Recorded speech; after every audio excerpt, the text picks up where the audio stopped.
For decades we have walked on the earth, our perspective limited to the horizon. We were caged by gravity, with our vision drawn to the ground beneath our feet. That was our normal.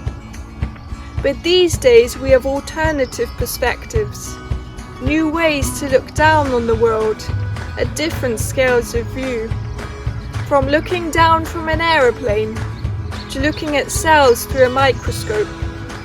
With our feet planted on the ground, we can admire the waves washing over the sand, or the birds flying high up in the sky. But have you ever wanted to be a bird, flying in the sky and looking down on the world from above? These days we can. Join me as we go up amongst the clouds to get a view from above. Flight was invented in stages, but the first successful and powerful flight machine was brought into the world by two brothers, Orville and Wilbur Wright. On the 17th of December 1903, they created the first ever plane. The plane was put together with spruce and ash wood, creating a light but strong frame. Its wings were covered in cotton muslin fabric, so that the wooden frame would float inside its fabric pockets. This was essential for strength and lightness, as it created an airproof skin for lift and control. Over the years, planes have been updated into a more robust and sturdier build. To this day, aviation has revolutionized the human race, creating a new and faster mode of transport. Airports cover the face of the earth, creating the possibility to travel overseas. But flight doesn't just have to be used for passenger transport. There are many planes these days that are more basic and smaller than the classic pedestrian jet. Built with bigger windows and a smaller surface area, it is the ultimate station to admire views from.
Welcome to Kingsmere Airfield.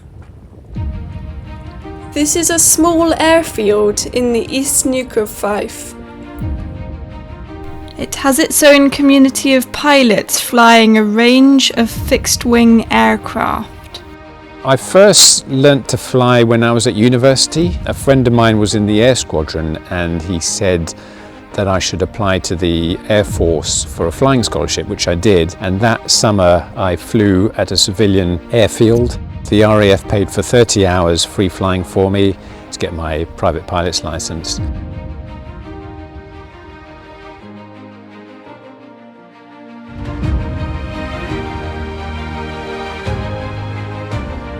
I've been flying for just over 3 years in total. My son's also licensed as a pilot as well, and we typically fly together.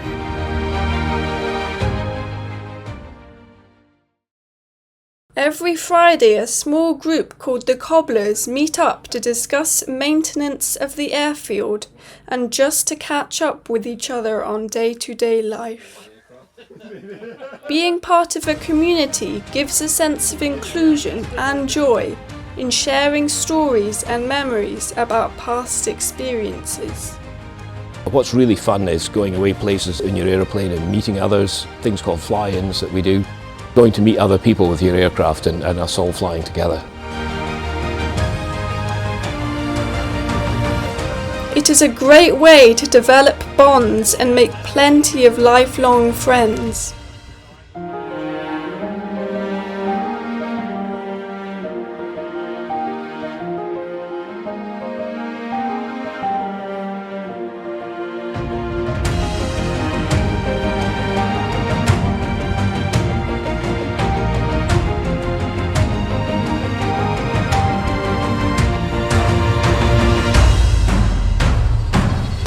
I flew with the Phantom, the F4. It's a great big intimidating airplane, quite hard to handle, always trying to kill you, but as long as you listened to what it was saying to you, then it was fine.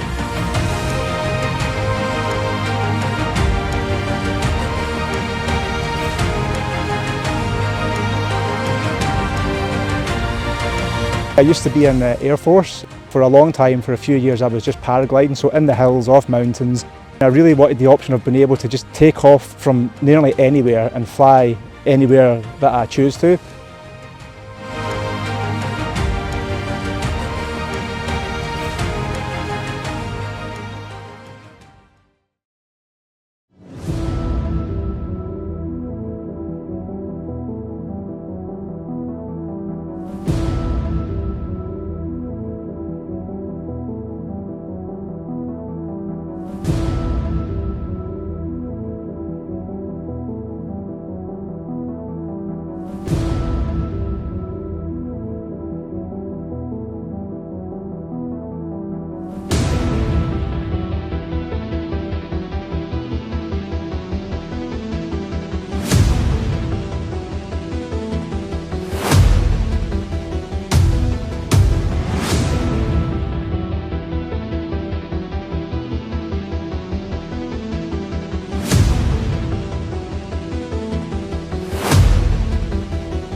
You've got to be good at multitasking. You've got to fly the aircraft, but you've also got to navigate and you've also got to communicate. And doing all these things at the same time does require certain skills.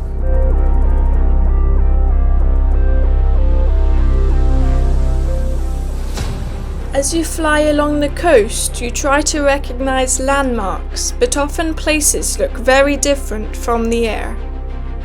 It can be fun to match places from above and see how different they look from the ground.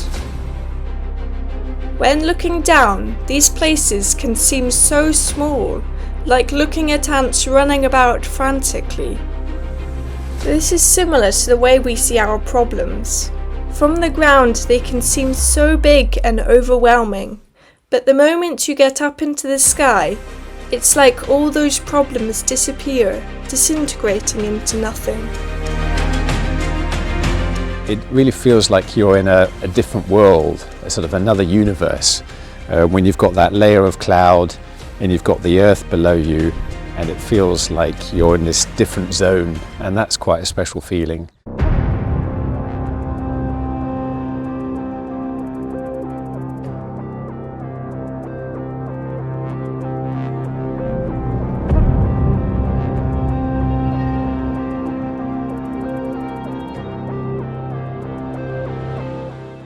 For me personally, it's about escapism.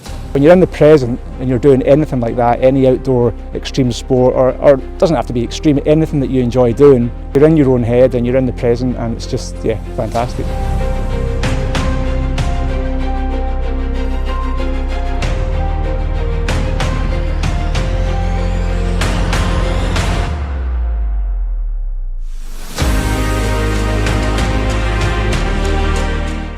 You've got fantastic views of the countryside, and you start seeing things in a different way from you would do if you're driving a car or up a hill or whatever. So it's really good.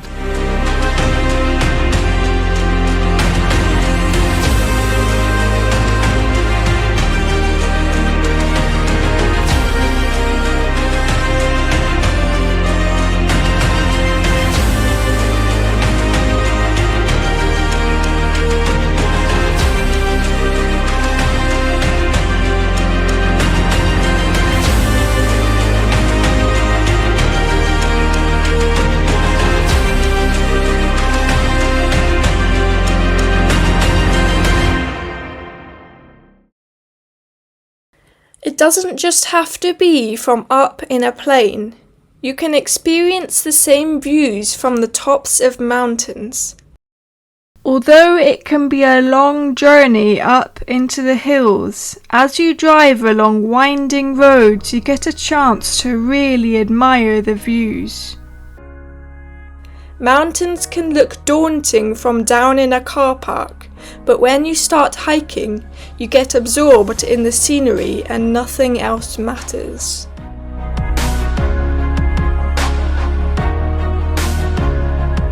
These views from the mountain are just like those from up in a plane, although everything is a bit closer and more detailed when you are hiking.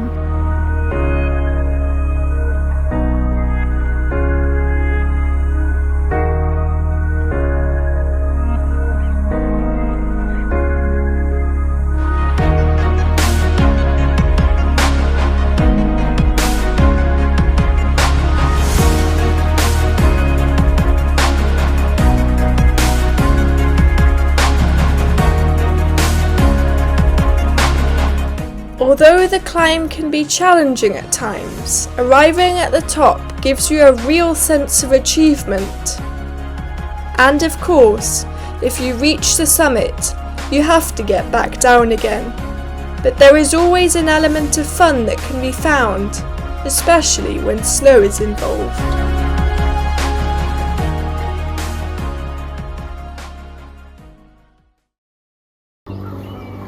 Our planet looks so beautiful from this perspective. Perhaps we need these views from above to make us aware of how precious the world is that we live in. Maybe this is why this perspective is so important. We need to appreciate what we have and work together to make sure we protect it.